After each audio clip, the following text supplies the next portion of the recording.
کنفرانس در مجلس ملی فرانسه با حضور رئیس جمهور برگزیده مقاومت. ایران، بحران اتمی، نقض حقوق بشر. 6 مه 2014، 16 اردیبهشت 93.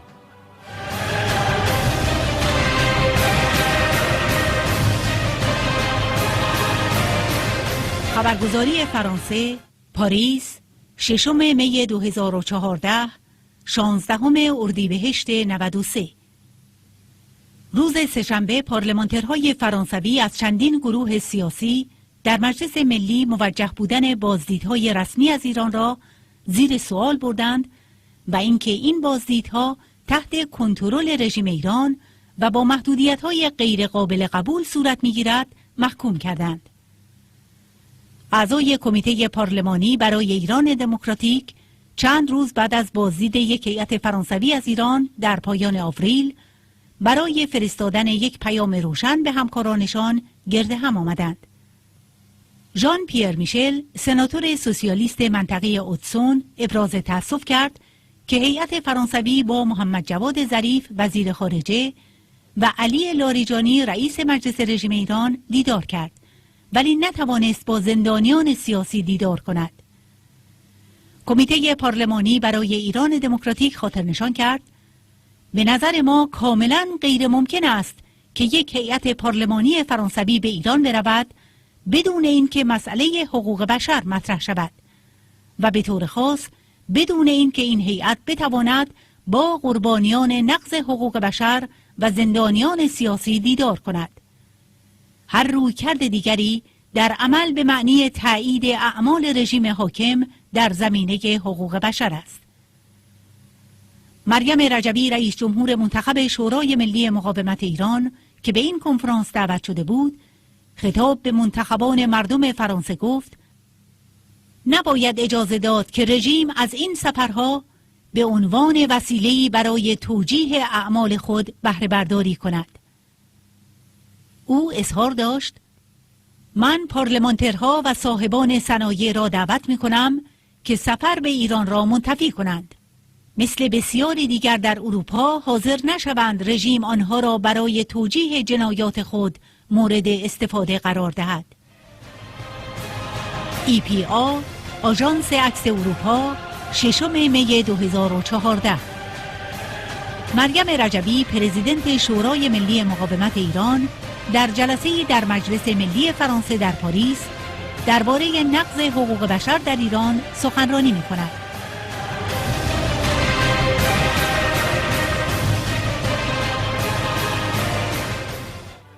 برونو لورو، رئیس گروه اکثریت سوسیالیست در مجلس ملی فرانسه. سناتور ژان پیر میشل، عضو سنای فرانسه. سناتور آلن نری، عضو سنای فرانسه. میشل ترو، نماینده مجلس ملی فرانسه. آندره شاسین، رئیس گروه چپ دموکراتیک و جمهوری‌خواه در مجلس ملی فرانسه.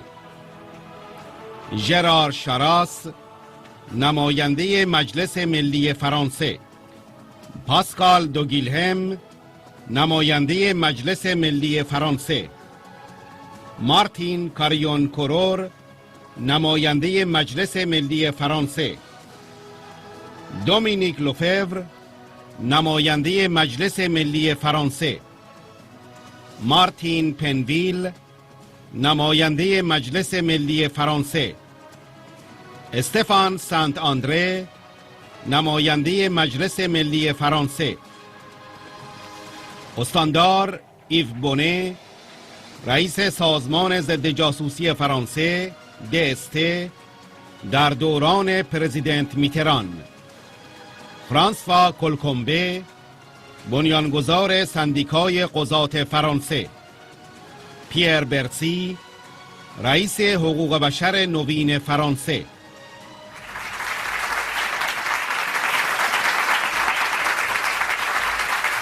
Madame la Présidente, mes chers collègues, sénateurs et députés, Mesdames, Mesdemoiselles, Messieurs, au nom du Comité parlementaire pour un Iran démocratique, je suis heureux de vous accueillir pour une 6e réunion à notre Assemblée nationale et pour la 3e fois dans une salle de la majorité, dans une salle qui porte un nom illustre, un grand républicain, un grand démocrate et également un grand penseur.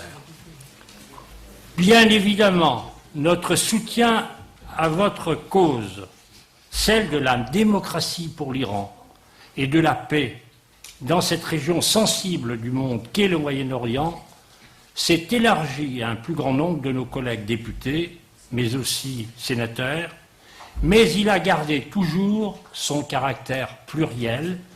Les différentes tendances, la plupart des différentes tendances sont représentées. Il a toujours gardé son caractère pluriel, regroupant donc différentes sensibilités de notre représentation nationale, et nous y tenons. En effet, qu'on soit de gauche, de droite ou du centre, on ne peut qu'exprimer son indignation vis-à-vis de tout ce qui s'est passé et tout ce qui se passe encore en Iran sous la tutelle d'une dictature religieuse. Car c'est bien de cela qu'il s'agit en Iran. Même si, un peu trop vite, certains médias ont voulu nous faire croire à l'avènement d'un président modéré, il y a un peu moins d'1 an, avec l'arrivée de M. Rouhani au pouvoir. Or, vous le savez, vous les premiers, la désillusion n'a pas duré. Et aujourd'hui, comme d'habitude, ce sont les faits et les rapports de l'ONU et des ONG crédibles sur le plan international qui nous disent que la situation des droits de l'homme dans ce pays, dans votre pays, s'est nettement détériorée. C'est un thème qui va être tout à l'heure développé par plusieurs de nos intervenants. Nous allons également traiter la crise du nucléaire iranien et les négociations qui piétinent depuis quelques mois, dès lors qu'il s'agit pour le gouvernement iranien de démontrer une transparence réelle et qu'il ne veuille pas se doter de l'arme atomique, ce sur quoi nous avons, hélas, raison de douter, et pas simplement en raison de son attitude pendant les négociations, mais tout particulièrement quand on observe son comportement agressif et expansionniste, notamment dans des pays voisins, en Irak et en Syrie, où il soutient jusqu'au bout des dictateurs sanguinaires, je crois que l'adjectif n'est pas de trop, des dictateurs sanguinaires au pouvoir. D'autres de nos intervenants vont évoquer bien sûr une préoccupation constante de notre comité. Il s'agit de la sécurité et de la protection des résidents du camp Liberty, où se trouvent actuellement un peu moins de 3000 résidents membres des Moudjahidines du peuple d'Iran, depuis leur transfert du camp d'Ashraf dans le but d'une réinstallation dans des pays tiers, ce qui ne s'est toujours pas fait. En plus de la menace quotidienne de tirs de roquettes et d'autres obus qui ont déjà fait une quinzaine de morts et des centaines de blessés dans ce camp, c'est un véritable centre de détention arbitraire qu'a réservé le gouvernement irakien, un gouvernement irakien qui est inféodé à Téhéran, donc une manifestation d'une détention arbitraire que les réfugiés iraniens subissent, eux qui sont privés de temps à autre de leurs droits élémentaires, tels l'accès aux soins et aux médicaments. Et tout à l'heure, l'hommage que nous avons rendu à une de ces victimes qui a été empêchée d'être conduite à l'hôpital et qui est morte pour ces raisons, et donc des gens qui sont donc dans ce camp et qui sont soumis à des privations, notamment aux privations de denrées alimentaires nécessaires pour assurer leur survie. Voilà, chers amis, un survol très rapide des thèmes qui ont été prévus et qui seront discutés pendant toute cette séance. Et en attendant, je vais bien sûr passer la parole avec grand plaisir à Madame Myriam Radjavi.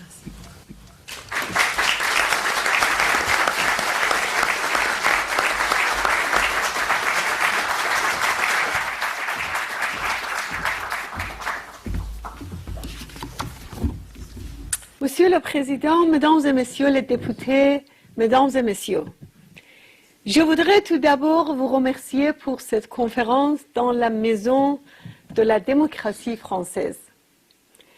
Je souhaite exprimer ma gratitude au Comité parlementaire pour un Iran démocratique pour sa défense des valeurs universelles et son soutien au combat du peuple iranien pour la liberté et la démocratie. La situation des droits de l'homme en Iran est très critique. Depuis l'arrivée de Rouhani, plus de 700 personnes ont été pendues. Le 17 avril, le fascisme religieux a organisé une attaque sauvage contre les prisonniers politiques à la prison d'Evin de Téhéran. De nombreux prisonniers ont été blessés, mais le régime a bloqué leur transfert à l'hôpital. Face à la colère populaire et aux protestations des familles, comme d'habitude, le régime a voulu faire porter la responsabilité aux victimes. Malheureusement, ce crime a été ignoré par les pays occidentaux. La plupart ne l'ont même pas condamné. Quand le Mollah Rouhani est arrivé à la présidence, certains ont parlé de changement. La communauté internationale espérait neutraliser les menaces du programme nucléaire militaire du régime. Dans une grave crise économique, la dictature a signé l'accord de Genève pour arrêter les sanctions internationales. Pendant ce temps, le régime continue d'alimenter sa crise dans la région. Avec des milliers de gardiens de la révolution, d'agents irakiens et libanais du Hezbollah, il est le principal acteur de la guerre en Syrie. Il contrôle le pouvoir en Irak et principaux groupes terroristes dans la région. Ainsi, ce n'est pas sans raison si Rouhani a voulu envoyer comme ambassadeur à l'ONU un preneur d'otages à un des organisateurs de l'assassinat en 1993 de Hossein Nardi, le représentant du CNRI à Rome. Bien sûr, le régime prétend avoir nommé son meilleur diplomate. Il a raison, seul un terroriste, un preneur d'otages, peut être le meilleur diplomate de cette dictature. Le régime croyait que les négociations allaient régler la crise, mais l'inflation est à 35% et le chômage à 30%. La société est au bord de la révolte. La dictature se retrouve plus que jamais face au danger du renversement et l'esprit de résistance se développe. Avec l'augmentation des exécutions quotidiennes en Iran, le régime a durci la répression de l'OMPI à Ashraf et à Liberty avec son gouvernement fantoche en Irak. Le massacre à Ashraf le 1er septembre a été préparé à la veille des négociations nucléaires. Les pressions quotidiennes sur Liberty avec le blocus médical et alimentaire ont augmenté. Le 28 avril, Mohamed Babaï est décédé à Liberty. C'est 19e victime de blocus médical.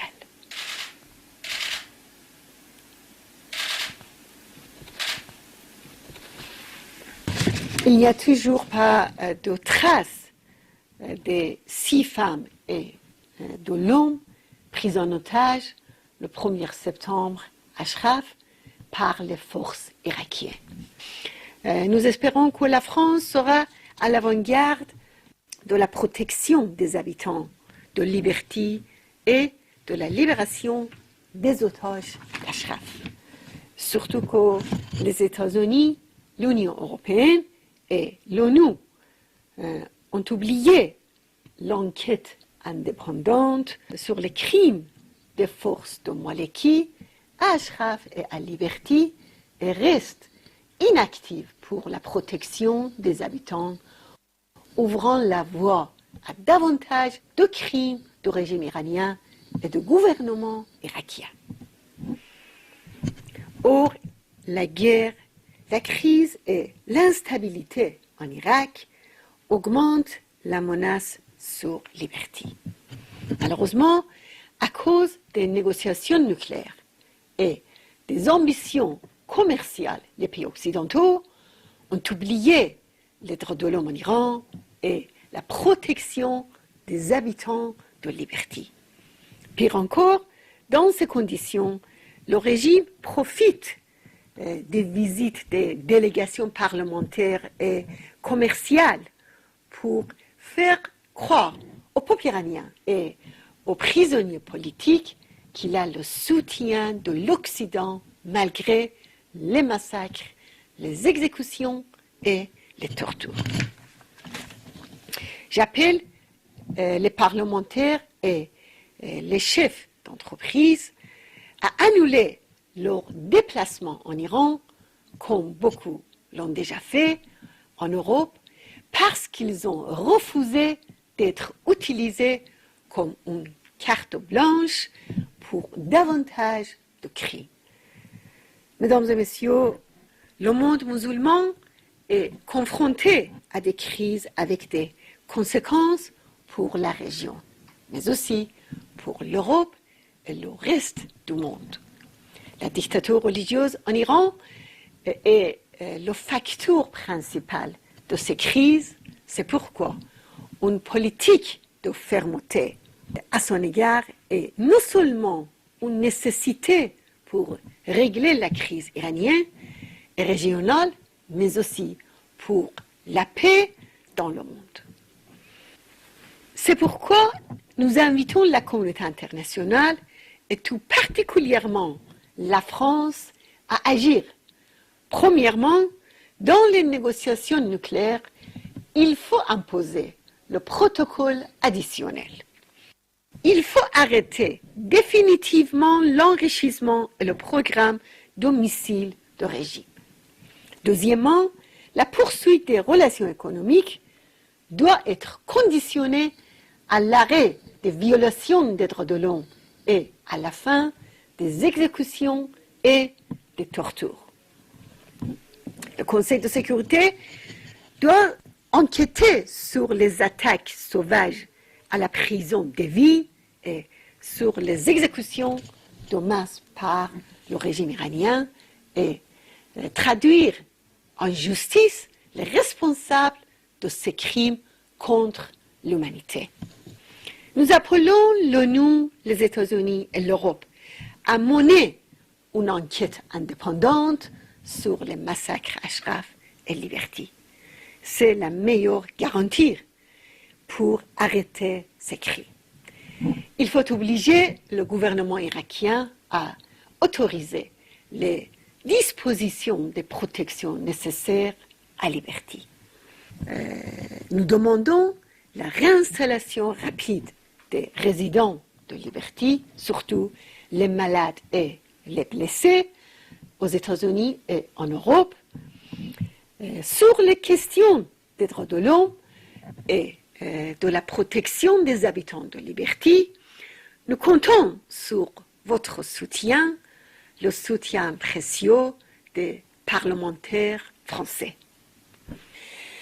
Mesdames et messieurs, votre présence ici en grand nombre de toutes les tendances de droite comme de gauche pour défendre les valeurs communes et les droits de l'homme contre le fascisme religieux représente le rejet de la désinformation diffusée par le régime des mollahs. Dans l'espoir du jour où la nation iranienne pourra rendre hommage à ses amis des jours sombres dans un Iran libéré de l'intégrisme religieux, un Iran laïque et démocratique. Je vous remercie.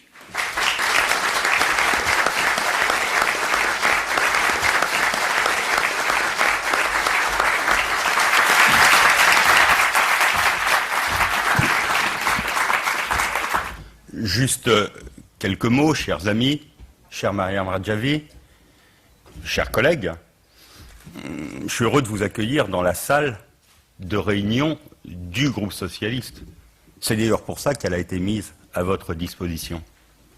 C'est parce que c'est la salle la plus grande, celle du groupe majoritaire, qui en plus est celle du groupe socialiste et qui, je vous l'ai déjà dit plusieurs fois, est à votre disposition pour faire des réunions. Ce n'est pas la première fois que vous y venez.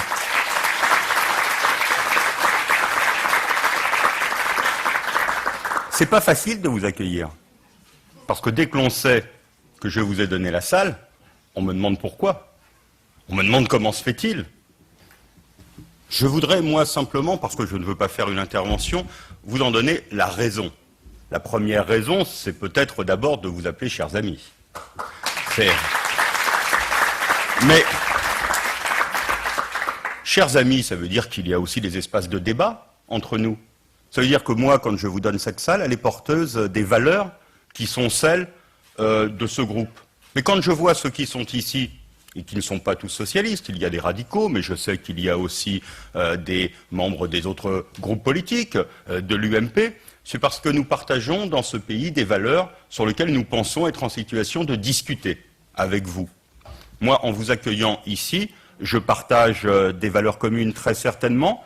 Je vous laisse libre de votre combat et des formes qui doivent être celles que vous comptez utiliser, en vous recommandant toujours, mais ai-je besoin de le faire aujourd'hui, qu'elles épousent le plus possible, voire la totalité des outils qui sont mis à la disposition de la démocratie pour faire avancer la démocratie, mais de ce point de vue-là, pour partager des idées, il faut arriver à les émettre, que j'ai bien conscience que la caisse de résonance qui est celle de l'Assemblée nationale est une belle caisse de résonance et qu'elle fait honneur à la France, et moi je suis heureux que d'ici puissent partir des messages qui ne sont pas des messages de haine, qui sont des messages d'union, qui sont des messages de démocratie, qui sont des messages pour essayer d'avancer, et parce que j'espère que le plus vite possible, la confrontation démocratique sera possible, réellement, qu'elle sera un progrès immense et que ce progrès aura été marqué par les petits pas que vous avez construits au fil de toutes ces dernières années, de ces trop longues années, pour arriver à ce qui me semble, moi, être la seule possibilité, la confrontation démocratique qui permette un moment au peuple iranien de se choisir des dirigeants et donc d'évoluer dans le sens qu'il aura choisi lui-même. C'est la raison pour laquelle je mets avec mes collègues à disposition cette salle ce soir, demain et après-demain. Merci.